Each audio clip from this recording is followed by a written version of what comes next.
Narcissus and Echo. He fell in love with an empty hope, a shadow mistaken for substance. Echo could only repeat the words she heard at the end of a sentence. He gazed at himself in amazement. He saw twin stars, his own two eyes.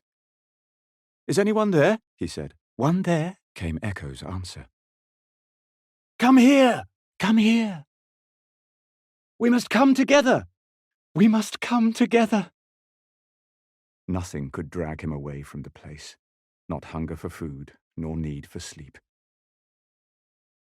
Wretched and sleepless with anguish, she started to waste away. As yellow wax melts in a gentle flame, so Narcissus faded away.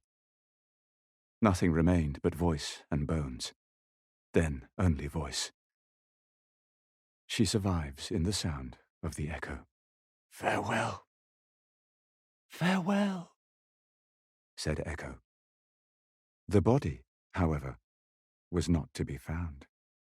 Only a flower with a trumpet of gold and pale white petals. Arachne. I can weave better than Athena herself. Are you certain? In that case, I challenge you to a contest. On Athena's behalf, of course. She looked about and noticed there was no one standing behind her. And the oohs and the ahs she heard were not for her. "Bring me golden threads!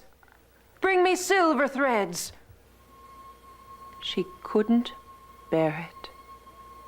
She went to where the others stood to see what it was they were gaping at, and Arachne watched in amazement as the tiny pictures on the tapestry changed before her eyes, and the images were a celebration.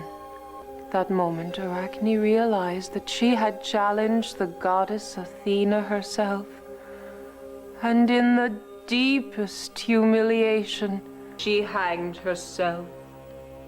Athena said, "Look again."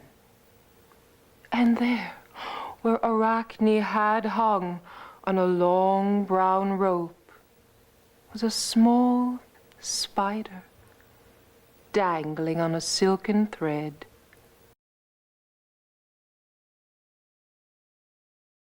Daedalus and Icarus. The air, at least, is still open. My path lies there. He put his mind to techniques unexplored before and altered the laws of nature. He carefully layered some feathers, and then he bound them with twine in the middle and wax at the bottom. But soon the finishing touches were deftly laid, and Daedalus balanced his aged body on both of his wings. He fitted the wings on the boy's inexperienced shoulders, then beat at the air and hovered, suspended. "Now, Icarus, listen carefully. Keep to the middle way. If you fly too low, the water will clog your wings.